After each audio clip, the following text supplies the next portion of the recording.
Welcome back. Peoples party रहनुमा शर्जील मेमन ने नून league को निशाने पर रख लिया। कहा कि शोबाजी और नारों से मुल्क तरक्की नहीं करता। कल नून लीग के अरकान को याद आ गया कि हमने लाहौर बनाया। आप लाहौर की बात करके पैगाम दे रहे हैं कि आपने लाहौर को पाकिस्तान समझ रखा है। हम सिर्फ लाहौर नहीं पूरे मुल्क की बात करते हैं। आप 3 मरतबा इक़्तिदार में आए, बताएं कोई एक भी हॉस्पिटल बनाया हो। MQM और नून लीग का इत्तेहाद 0 के मुतरादिफ है। मुस्लिम लीग नून के रहनुमा राना सनाउल्लाह का पीपल्स पार्टी को जवाब। कहते हैं पीपल्स पार्टी जो भी कहना चाहती है कह दे, लोगों को हकीकत मालूम है। मुझे इनके साथ झगड़े में पड़ने की जरूरत नहीं है। एक शख्स ने कुर्सी से उतरते ही जलाओ घेराव का ऐलान कर दिया। तमाम सियासी जमातों ने उस शख्स को वोट से चलता किया।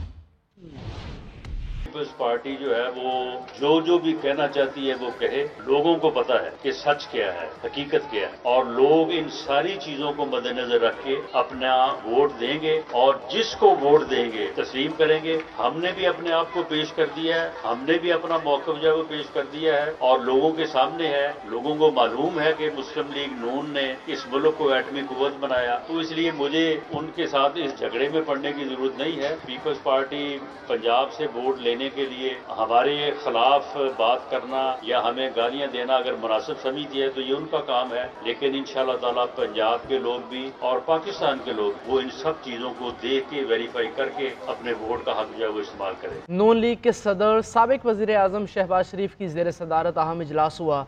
आइंदा इंतखाबात की हिकमत अमली और उम्मीदवारों के हवाले से मुशावरत की गई। सीनियर रहनुमाओं और सिंध से पार्टी सदर ने भी शिरकत की। उधर कोऑर्डिनेशन कमेटीज़ ने लाहौर और शेखुपुरा में टिकट्स की तकसीम के लिए उम्मीदवारों के इंटरव्यूज़ किए। खैबर पख्तूनख्वा में इंतखाबात की तैयारियां शुरू कर दी गई। मरीम नवाज 16 दिसंबर को खैबर पख्तूनख्वा का दौरा करेंगी। आइंदा इलेक्शन के हवाले से तैयारियां, मुस्लिम लीग नून ने कमर कस ली। साबिक वज़ीर आज़म शहबाज शरीफ की मॉडल टाउन में अहम बैठक। ख्वाजा साद रफीक, सरदार अयाज सादिक, अताउल्लाह ताडर और दीगर सीनियर क़यादत समेत रावलपिंडी डिवीजन के रहनुमा भी शरीक हुए। मुलाकात में टिकटों की तकसीम, उम्मीदवारों के इंतखाब और आइंदा इलेक्शन में हिकमत अमली पर तबादला ख्याल किया गया।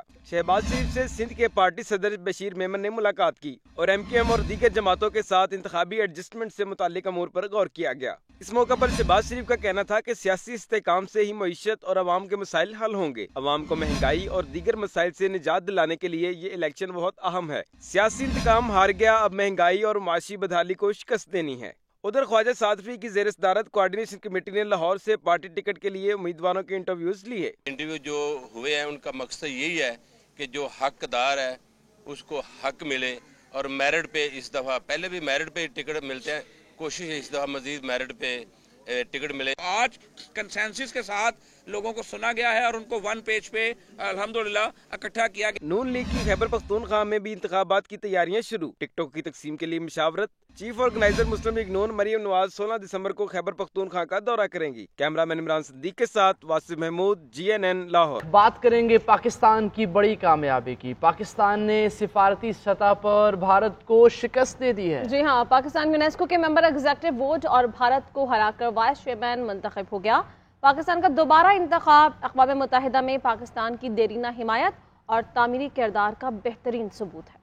भारत की पाकिस्तान को आलमी सतह पर अकेला करने की तमाम कोशिशें नाकाम। पाकिस्तान की आलमी सतह पर बड़ी कामयाबी। पाकिस्तान को 2023 से 2027 की मुद्दत के लिए यूनेस्को मेंबर एग्जीक्यूटिव बोर्ड के तौर पर दोबारा मुंतखब कर लिया गया। 15 नवंबर 2023 में अक़वाम मुत्तहिदा की सरपरस्ती में ग्रुप इलेक्शन का इनेकाद हुआ, जिसमें पाकिस्तान ने सबसे ज्यादा 154 वोट हासिल किए। यूनेस्को के एग्जीक्यूटिव बोर्ड की रुकनीत पाकिस्तान को अपने सफारती ताल्लुकात को बढ़ाने और दीगर रुकन ममालिक के साथ ताउन करने का बेहतरीन मौका फराहम करेगी। इस कामयाबी के अलावा पाकिस्तान ने एशिया पैसिफिक ग्रुप की जानिब से 2023 से 2025 की मुद्दत के लिए एग्जीक्यूटिव बोर्ड अक़वाम मुत्तहिदा से वाबस्ता फोरम में अहम पोजीशन के लिए हिंदुस्तान को शिकस्त दी। 58 रुकनी एग्जीक्यूटिव बोर्ड में से पाकिस्तान ने मुतासिर कुन 38 वोट जबकि भारत ने 18 वोट हासिल किए। यूनेस्को की रुकनीत पाकिस्तान को अपने मसाइल की आलमी सतह पर वकालत और नुमाइंदगी करने के काबिल बनाएगी। इसके अलावा तालीम, साइंस, सकाफत और मवासलात में आलमी पॉलिसियों और इक़दामात पर असरअंदाज होने से आगाही फराहम करेगी। प्रोडक्शन टीम के हमरा मोहम्मद उस्मान बट, GNN न्यूज़ इस्लामाबाद। के दीगर हिस्सों की तरह शहर कायद में भी सिंधी कल्चरल डे मनाया गया। कहीं सिंधी टोपी और अजरक पहनकर रैलियां निकाली गई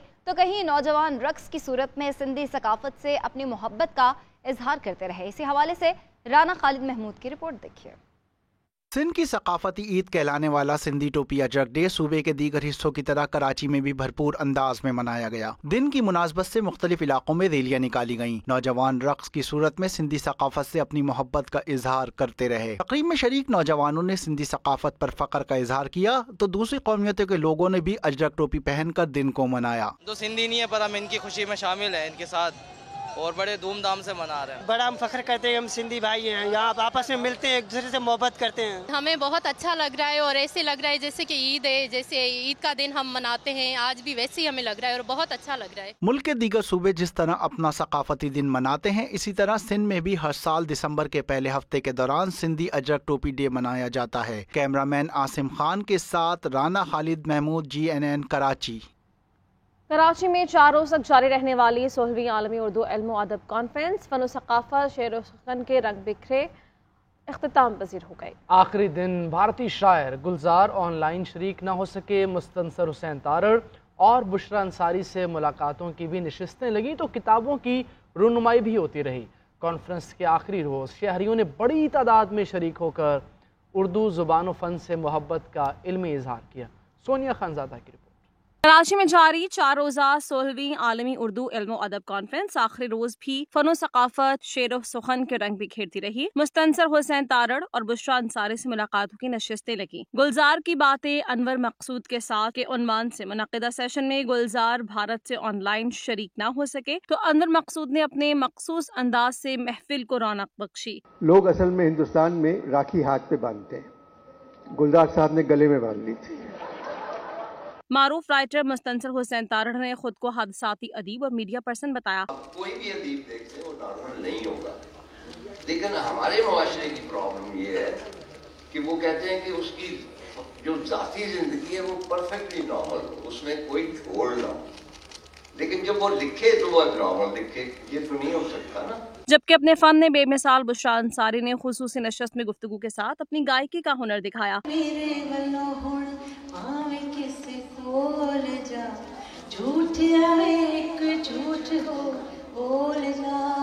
کانفرنس میں 6 کتابوں کی تقریبی رونمائی بھی ہوئی۔ سلیم صافی کی کتاب ڈرٹی وار پر وسعت اللہ خان کی صدارت میں نشست لگی، جس میں سہیل وڑائش مظہر عباس نے گفتگو کی۔ اختتامی سیشن میں کلاسیکل رقص کی محفل بھی سجائی گئی، جس میں شامل فنکاروں نے اپنے فن کا بھرپور اظہار کیا۔ آرٹس کونسل میں 16ویں اردو کانفرنس کے آخری روز شہریوں نے بڑی تعداد میں شرکت کی۔ اردو کانفرنس کو ہر لحاظ سے بہترین قرار دیا گیا۔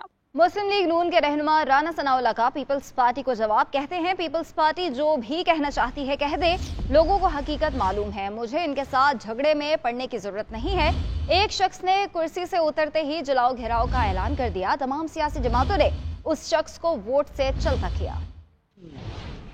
پیپلز پارٹی جو ہے وہ جو بھی کہنا چاہتی ہے وہ کہے، لوگوں کو پتا ہے کہ سچ کیا ہے، حقیقت کیا ہے، اور لوگ ان ساری چیزوں کو مد نظر رکھ کے اپنا ووٹ دیں گے اور جس کو ووٹ دیں گے تسلیم کریں گے۔ ہم نے بھی اپنے آپ کو پیش کر دیا ہے، ہم نے بھی اپنا موقف جو ہے وہ پیش کر دیا ہے اور لوگوں کے سامنے ہے، لوگوں کو معلوم ہے کہ مسلم لیگ نون نے اس ملک کو ایٹمی قوت بنایا، تو اس لیے مجھے ان کے ساتھ اس جھگڑے میں پڑنے کی ضرورت نہیں ہے۔ پیپلز پارٹی پنجاب سے ووٹ لینے کے لیے ہمارے خلاف بات کرنا یا ہمیں گالیاں دینا اگر مناسب سمجھتی ہے تو یہ ان کا کام ہے، لیکن انشاءاللہ تعالی پنجاب کے لوگ بھی اور پاکستان کے لوگ وہ ان سب چیزوں کو دیکھ کے ویریفائی کر کے اپنے ووٹ کا حق جو ہے وہ استعمال کریں۔